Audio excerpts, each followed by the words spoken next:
हाय जोदियंस। आज हम एक नई कविता पढ़ने जा रही हूँ। हमारी कविता का नाम है कर चले हम फिदा। ओके, कविता की ओर ले जाने से पहले हम कवि के बारे में कुछ जानेंगे। इस कवि का नाम है कैफी आज़मी। कैफी आज़मी अतहर हुसैन रिजवी का जन्म 19 जनवरी 1919 को उत्तर प्रदेश के आजमगढ़ जिले में मांचमा गांव में हुआ।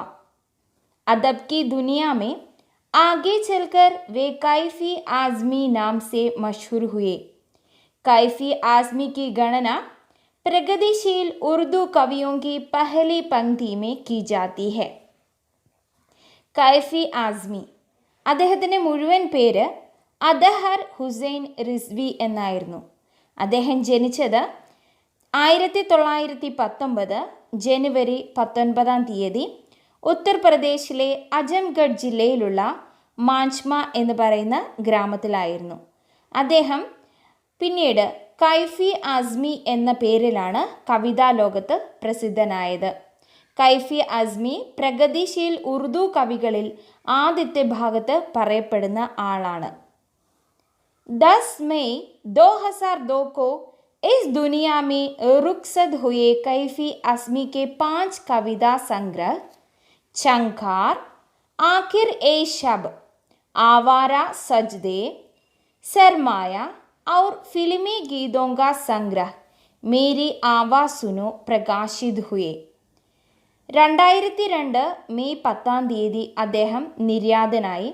അദ്ദേഹത്തിൻ്റെ 5 കവിതാ സംഗ്രഹങ്ങളാണ് ചങ്കാർ, ആക്കിർ എ ഷബ്, ആവാര സജ്ദേ, സർമായ, പിന്നെ ഫിൽമി ഗീതങ്ങളുടെ സംഗ്രഹ് മേരി ആവാസ് എന്നിവ പബ്ലിഷായി. अपने रचना कर्म के लिए कैफी को साहित्य अकादमी पुरस्कार सहित कई पुरस्कारों से नवाज गया. അദ്ദേഹത്തിൻ്റെ കഴിവിന് അദ്ദേഹത്തിന് സാഹിത്യ അക്കാദമി പുരസ്കാരങ്ങൾ പോലെയുള്ള പുരസ്കാരങ്ങൾ ലഭിക്കുകയുണ്ടായി. കൈഫി കലാകാരോं के परिवार से थे. അദ്ദേഹം കലാകാരന്മാരുടെ കുടുംബത്തിൽ നിന്നാണ് വന്നത്. ഇൻകെ തീനോ ബേഡെ ഭായി ഭി ഷായർ थे. അദ്ദേഹത്തിൻ്റെ 3 സഹോദരന്മാർ കവികളായിരുന്നു. പത്നി ഷൗക്കത്ത് ആസ്മി, ബേട്ടി ഷബാന ആസ്മി മഷൂർ അഭിനേത്രിയാം ഹെ. അദ്ദേഹത്തിൻ്റെ വൈഫ് ഷൗക്കത്ത് ആസ്മി, മകൾ ഷബാന ആസ്മി വളരെ ഫേമസ് ആയിട്ടുള്ള അഭിനേത്രികളാണ്. ഓക്കെ, हम कविता के पहले भाग देखेंगे. देखो, कर चले हम फिदा जानो तन साथियों, अब तुम्हारे हवाले वतन साथियों, सांस थमती गई नब्ज जमती गई, फिर भी बढ़ते कदम को ना रुकने दिया, कट गए सिर हमारे तो कुछ गम नहीं, सिर हिमालय का हमने ना झुकने दिया, मरते मरते रहा बांकपन साथियों, अब तुम्हारे हवाले वतन साथियों. ओके बच्चों, प्रस्तुत पंक्ति में कवि युद्ध के शहीद होने वाले एक सैनिक के अंतिम क्षणों का मनोदशा का वर्णन किया है. सैनिक अपने अंतिम सांसों को समेटकर दूसरे सैनिक साथियों से कहते हैं कि हमने तो अपने प्राण न्योछावर कर दिए, अब देश की रक्षा का भार तुम्हारे हाथों में है. മക്കളെ, ഈ കവിതയിൽ ഒരു സൈനികൻ, അതായത് നമ്മുടെ ദേശത്തിന് വേണ്ടിയിട്ട് മരിച്ചുപോയ അല്ലെങ്കിൽ രക്തസാക്ഷിയായ ഒരു വീരനായ സൈനികൻ തൻ്റെ അന്തിമ നിമിഷങ്ങളിൽ മരിക്കാൻ പോകുന്ന സമയത്ത് തൻ്റെ കൂട്ടുകാരനോട് പറയുകയാണ്, ഞാൻ എൻ്റെ ജീവൻ ദേശത്തിനായിട്ട് ബലി കഴിക്കുകയാണ്. ഇനി നിൻ്റെ അവസരമാണ്. ഞാൻ ദേശത്തിനെ നിൻ്റെ കൈകളിൽ ഏൽപ്പിച്ച് പോവുകയാണ്. ദേശത്തിൻ്റെ രക്ഷ നിൻ്റെ ഉത്തരവാദിത്തമാണ് എന്ന് പറയുന്നു. ഇതിനൊരു പശ്ചാത്തലമുണ്ട് മക്കളെ. कर चले हम फिदा एक देश प्रेम गीत है. इसमें सैनिकों की बलिदान की गौरव गाथा है. 1962 में चीन भारत पर आक्रमण किया था. उस समय अनेक सैनिक युद्ध भूमि में लड़ते लड़ते अपना जीवन बलिदान दिया था. इस घटना के आधार पर हकीकत नामक फिल्म का निर्माण हुआ था। सैनिकों ने अपनी अंतिम सांस तक देश के लिए लड़ता है। मरते समय अपनी देश की रक्षा साथियों के हाथ में देकर वे चले जाते हैं. മക്കളെ, ഇത് 1962 ചീൻ എന്ന് പറഞ്ഞാൽ ചൈന ഭാരതത്തിലൊരു ആക്രമണം നടത്തിയിരുന്നു. ആ സമയത്ത് അനേകം സൈനികർ തൻ്റെ ജീവൻ ബലി നൽകിക്കൊണ്ട് ദേശത്തിനെ രക്ഷിക്കാനായിട്ട് തുനിഞ്ഞിറങ്ങി. അവർ മരിക്കാനായിട്ട് തുനിഞ്ഞിറങ്ങി. ഈ ഒരു സംഭവത്തിനെ ആധാരമാക്കി അതിനെ ബേസ് ചെയ്ത് ഹക്കീക്കത്ത് എന്ന് പറയുന്നൊരു ഫിലിം നിർമ്മിക്കുകയുണ്ടായി. ആ ഫിലിമിൽ അതിനെ ആധാരമാക്കിയാണ് ഈ കവിത വന്നിരിക്കുന്നത്. എല്ലാ സൈനികരും തൻ്റെ അന്തിമ ശ്വാസം വരെ നമ്മുടെ ദേശത്തിന് വേണ്ടിയിട്ട് യുദ്ധം ചെയ്യുകയാണ്. മരിക്കുന്ന സമയത്താണ് തൻ്റെ കൂട്ടുകാരോട് പറയുന്നത്, ഇനി നിൻ്റെ കൈകളിലാണ് ദേശത്തിൻ്റെ രക്ഷ എന്ന് പറഞ്ഞിട്ട് അവർ മരിക്കുന്നു. ആ സൈനികൻ പറയുകയാണ്, കർച്ചലെ ഹം ഫിദ ജാനോ തൻ സാത്തിയോ അബ് തുമാരെ ഹവാലെ വദൻ സാത്തിയോ. ഞങ്ങളുടെ അവസാന ശ്വാസം വരെ ഈ ദേശത്തിന് വേണ്ടിയിട്ട് പോരാടി ഞങ്ങളിപ്പോൾ പോവുകയാണ്. ഇനി നിന്റെ ഉത്തരവാദിത്തമാണ് നമ്മുടെ വദൻ, നമ്മുടെ ദേശത്തിനെ കാത്തു സൂക്ഷിക്കുക എന്നുള്ളത് നിന്റെ ഉത്തരവാദിത്തമാണ്. സാസ് ധംതി ഗയി നഫ്സ് ജംതി ഗയി ഫിർ ഭി ബഡത്തെ കദം കോ ന റുക്നെ ദിയ കട്ട് ഗയേ സർ ഹമാരെ തോ കുച്ച് ഗം നഹി. എന്താ പറഞ്ഞേ? ശ്വാസം നിലച്ചു പോയിട്ടുണ്ട്. തണുപ്പ് കാരണം മലയിലൂടെ മുകളിലേക്ക് പോകുമ്പോൾ തണുപ്പ് കാരണം ഞങ്ങളുടെ ശ്വാസം നിന്നു പോയിട്ടുണ്ട്. രക്തയോട്ടം വരെ നിന്നു പോയിട്ടുണ്ട്. ഞരമ്പുകളൊക്കെ വലിഞ്ഞു മുറുകിയിട്ടുണ്ട്. അത്രയും തണുപ്പത്താണ് ഞങ്ങൾ ദേശത്തിന് വേണ്ടിയിട്ട് പോരാടുന്നത്. ഫിർഫി ബടുത്തെ കദം കോ ന റുക്നെ ദിയ. പക്ഷേ എന്നിട്ടും മുന്നോട്ട് വെച്ച പാത ഞങ്ങൾ ഒരിക്കലും പുറകോട്ട് പോയില്ല, മുന്നോട്ടേക്ക് തന്നെയാണ് പോയത്. കട്ട് ഗയേ സർ ഹമാരെ തോ കുച്ച് ഗം നഹി. ഞങ്ങളുടെ തല വെട്ടിക്കളയുകയാണെങ്കിൽ പോലും, ശത്രുക്കൾ ഞങ്ങളുടെ തല വെട്ടിക്കളയുകയാണെങ്കിൽ പോലും ഞങ്ങൾക്കൊരു വിഷമവുമില്ല. സർ ഹിമാലയ ഹംനെ നാ ചുക്നെ ദിയ. നമ്മുടെ ഹിമാലയത്തിൻ്റെ തല ഒരിക്കലും ഞങ്ങൾ കുനിയാനായിട്ട് അനുവദിച്ചില്ല. മർത്തേ മർത്തേ രഹാ ബാഗ്പൻ സാത്തിയോ അബ് തുമാരെ ഹവാലെ വദൻ സാത്തിയോ. ഇനി നിങ്ങളുടെ കയ്യിലാണ്, ഞങ്ങൾ പോവുകയാണ്. ഈ ഭൂമിയിൽ നിന്നും ഞങ്ങളുടെ എല്ലാ ഉത്തരവാദിത്തങ്ങളും തീർത്തു വെച്ചിട്ട് ഞങ്ങൾ പോവുകയാണ്. ഇനി നിങ്ങളുടെ കരങ്ങളിൽ ഞങ്ങൾ ഏൽപ്പിച്ച് തന്നിരിക്കുകയാണ്. ഞങ്ങളെ കൊണ്ടാവുന്നതെല്ലാം ഞങ്ങൾ ചെയ്തു. പക്ഷേ മരിക്കാറായിട്ട് പോലും ഞങ്ങൾ ഒരിക്കലും നമ്മുടെ ദേശത്തിൻ്റെ അഭിമാനത്തെ ഒരിക്കലും നമ്മൾ നഷ്ടപ്പെടുത്തിയിട്ടില്ല. ഇനി നിങ്ങളുടെ ഉത്തരവാദിത്തമാണ്, ഈ ദേശത്തെ നിങ്ങളെ ഏൽപ്പിച്ചിട്ട് ഞങ്ങൾ പോവുകയാണ് എന്ന് അവർ പറയുകയാണ്. ഓക്കെ, രണ്ടാമത്തെ സ്റ്റാൻസ് നോക്കാം. ജിന്ദാ രഹിനെ കെ മൗസം ബഹുത് ഹെ മഗർ ജാൻ ദേനെ കി റുത് रोज आती नहीं. हुस्न और इश्क दोनों को रुस्वा करे वह जवानी जो घूमे नहाती नहीं. आज धरती बनी है दुल्हन साथियों अब तुम्हारे हवाले वदन साथियों. इसमें कवि कहते हैं, हमें जीने के लिए हजारों अवसर मिलते हैं, परंतु शहीद होने के ऐसे शुभ अवसर कभी कभी ही नसीब नहीं होते हैं. ऐसी जवानी ही क्या जिसने कभी दूसरों की भलाई के लिए त्याग या बलिदान ही ना किया हो. जो जवान खून से नहाती नहीं हो वह भला कैसे अपने प्यार की मर्यादा की रक्षा करेंगे. आज धरती किसी दुल्हन के समान है जिसकी मान मर्यादा हमारे हाथों में है. हमें अपने रक्त की एक एक बूंद बहाकर भी इसके मान सम्मान को बचाए रखना है. मैं तो मृत्यु को प्राप्त होने वाला हूँ, इसलिए अब यह आपका कर्तव्य है. കവി പറയുകയാണ്, നമ്മൾക്ക് ജീവിച്ചിരിക്കാനായിട്ട് ഒത്തിരി അവസരങ്ങൾ നമ്മൾക്ക് ലഭിക്കുന്നുണ്ട്. പക്ഷേ രക്തസാക്ഷിയാകാനായിട്ടുള്ള അവസരം എപ്പോഴും നമ്മൾക്ക് ലഭിക്കുകയില്ല. കവി പറയുന്നു, ഇങ്ങനെയുള്ള യൗവനം എന്തിനു വേണ്ടിയിട്ടാണ്?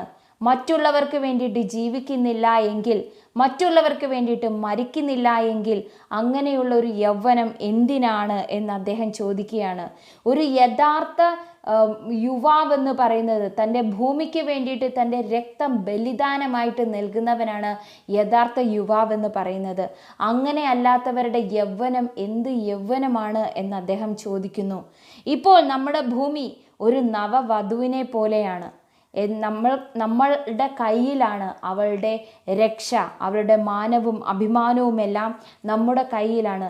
ഒരു ഭർത്താവ് എങ്ങനെയാണോ ഭാര്യയുടെ അഭിമാനത്തെ രക്ഷിക്കുന്നത്, അതുപോലെയാവണം ഈ ദേശത്തിൻ്റെ യുവാക്കൾ എല്ലാവരും തൻ്റെ വധൻ, തൻ്റെ ദേശത്തിൻ്റെ രക്ഷയെ അല്ലെങ്കിൽ ദേശത്തിൻ്റെ അഭിമാനത്തിനെ കാത്തു സൂക്ഷിക്കുക എന്നുള്ളത് നമ്മുടെ ഉത്തരവാദിത്തമാണ് എന്ന് നമ്മളോട് അദ്ദേഹം പറയുകയാണ്. ഒരു ദുൽഹനെ പോലെ അണിഞ്ഞൊരുങ്ങി നിൽക്കുകയാണ് നമ്മുടെ വധൻ. അതിനെ കാത്തു സൂക്ഷിക്കുക എന്നുള്ളത് നമ്മുടെ ഉത്തരവാദിത്തമാണ്. സൈനികൻ പറയുകയാണ്, ഞാനിപ്പോൾ എൻ്റെ പ്രാണൻ വെടിയാൻ പോവുകയാണ്.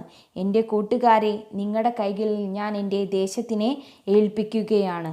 അവർ തേർഡ് സ്റ്റാൻസ, राह कुर्बानियों की ना वीरान हो, तुम सजाते ही रहना नए काफिले, फतह का जश्न इस जश्न के बाद है, जिंदगी मौत से मिल रही है गले, बांध लो अपने सर पे कफन साथियों, अब तुम्हारे हवाले वतन साथियों।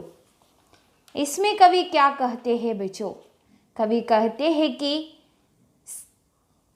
मेरे वीर साथियों, मेरे जैसे लाखों वीरों के शहीद होने पर भी यह युद्ध का मैदान कभी सूना नहीं पड़ना चाहिए। इसमें हम जैसे नौजवान मातृभूमि की रक्षा की खातिर शहीद होने के लिए निरंतर आगे आते रहना चाहिए।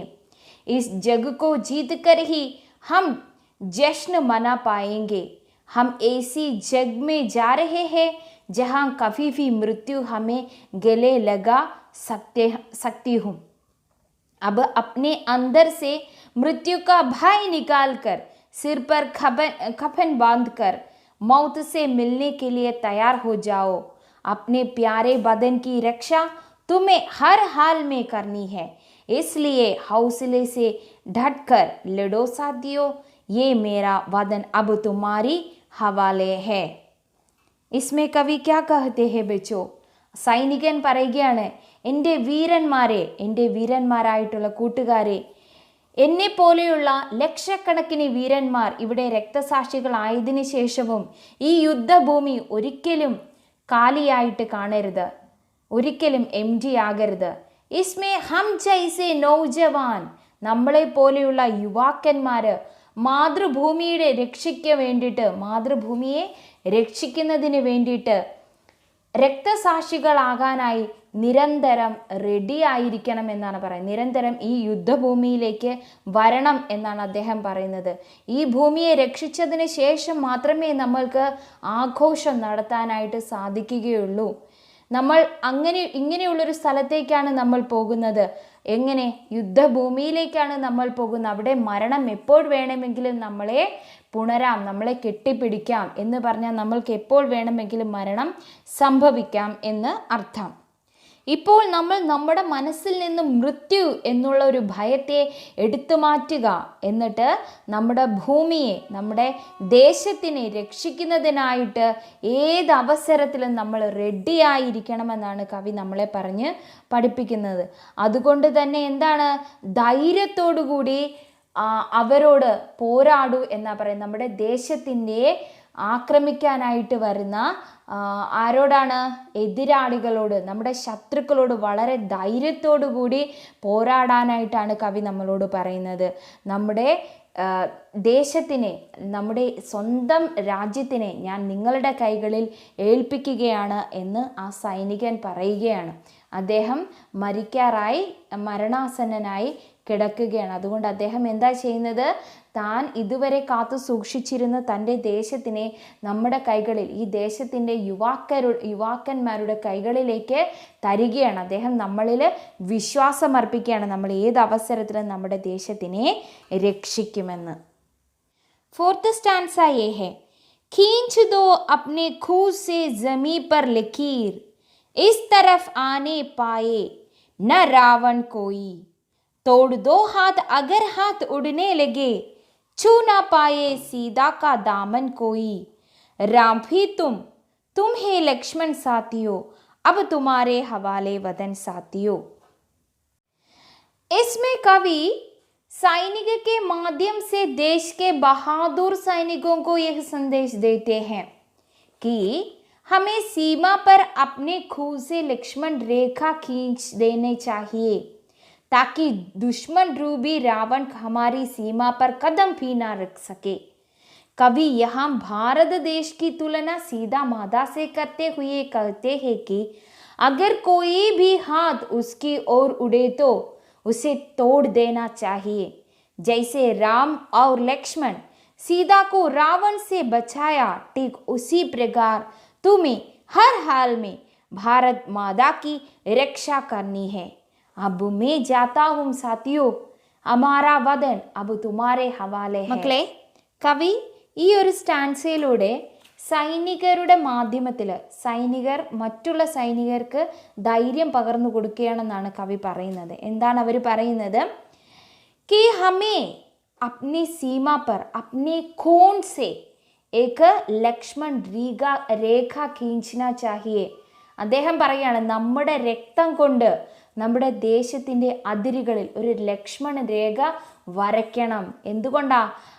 രാവണനെ പോലെയുള്ള ശത്രുക്കൾ, നമ്മുടെ ദേശത്തിൻ്റെ ഒരു ശത്രുക്കൾ പോലും, രാവണനെ പോലെ ഒരൊറ്റ ശത്രുക്കൾ പോലും ആ ലക്ഷ്മണ രേഖ കഴിഞ്ഞ് ഇപ്പുറത്തോട്ട് വരരുത്. നമ്മുടെ ദേശത്തിനെ ആക്രമിക്കാനായിട്ട് ഇപ്പുറത്തോട്ട് വരരുത്. അതിനു വേണ്ടിയിട്ട് നമ്മുടെ രക്തം കൊണ്ട് നമ്മൾ അവിടെ ഒരു ലക്ഷ്മണ രേഖ വരയ്ക്കണമെന്നാണ് അദ്ദേഹം പറയുന്നത്. കവി പറയുന്നു, ഇവിടെ നമ്മുടെ ഭാരതദേശത്തിനെ അദ്ദേഹം സീതാ മാതാവായിട്ടാണ് കമ്പയർ ചെയ്തിരിക്കുന്നത്. സീതാ മാതാവായിട്ടാണ് അദ്ദേഹം കണക്കാക്കിയിരിക്കുന്നത്. നമ്മുടെ ഭാരതം സീതാ മാതാവാണെന്നാണ് പറയുന്നത്. സീതാ മാതാവിനെ ആരാണ് സംരക്ഷിച്ചത് മക്കളെ? രാമനും ലക്ഷ്മണനും കൂടെ ചേർന്ന്. അദ്ദേഹം പറയുകയാണ്, അഗർ കോയി ഭി ഹാത്ത് ഉസ്കി ഓർ ഉടേ തോ ഉസേ തോട് ദേനാ ചാഹിയെ. ആരുടെയെങ്കിലും കൈ അമ്മയ്ക്ക് നേരെ തിരിഞ്ഞാൽ, അമ്മയ്ക്ക് നേരെ ഉയർന്നാൽ എന്ന് പറഞ്ഞാൽ നമ്മുടെ മാതൃഭൂമിക്ക് നേരെ ഉയർന്നാൽ ആ കൈ വെട്ടിക്കളയണമെന്നാണ് അദ്ദേഹം പറയുന്നത്. ശത്രുക്കളുടെ കൈ എങ്ങാനും നമ്മുടെ മാതൃഭൂമിക്ക് നേരെ ഉയർന്നാൽ ആ കൈ നമ്മൾ വെട്ടിക്കളയണം എന്നാണ് അദ്ദേഹം പറയുന്നത്. ജയ്സെ രാം ഔർ ലക്ഷ്മൺ സീതാ കോ രാവൺ സെ ബച്ചായ, ठीक उसी प्रकार हर हाल में भारत माता की रक्षा करनी है. എങ്ങനെയാണോ രാമനും ലക്ഷ്മണനും സീതാ മാതാവിനെ ശത്രുക്കളുടെ കയ്യിൽ നിന്നും രക്ഷിച്ചത്, അതുപോലെ ഏതവസരത്തിലും നമ്മൾ നമ്മുടെ ഭൂമിയെ, നമ്മുടെ മാതൃഭൂമിയെ ശത്രുക്കളുടെ കയ്യിൽ നിന്നും രക്ഷിക്കണമെന്നാണ് കവി പറയുന്നത്. ഇപ്പോൾ ഞാൻ ഇവിടെ നിന്ന് വിട വാങ്ങുകയാണ്. എൻ്റെ ഈ ദേശത്തിനെ നിങ്ങളുടെ കൈകളിൽ ഏൽപ്പിച്ചുകൊണ്ട് ഞാൻ വിട വാങ്ങുകയാണ് എന്ന് പറഞ്ഞ സൈനികൻ മരിക്കുകയാണ്. ഇതാണ് നമ്മുടെ കവിത, കർച്ചലെ ഹംഫിദ എന്ന കവിത. ഓക്കെ മക്കളെ,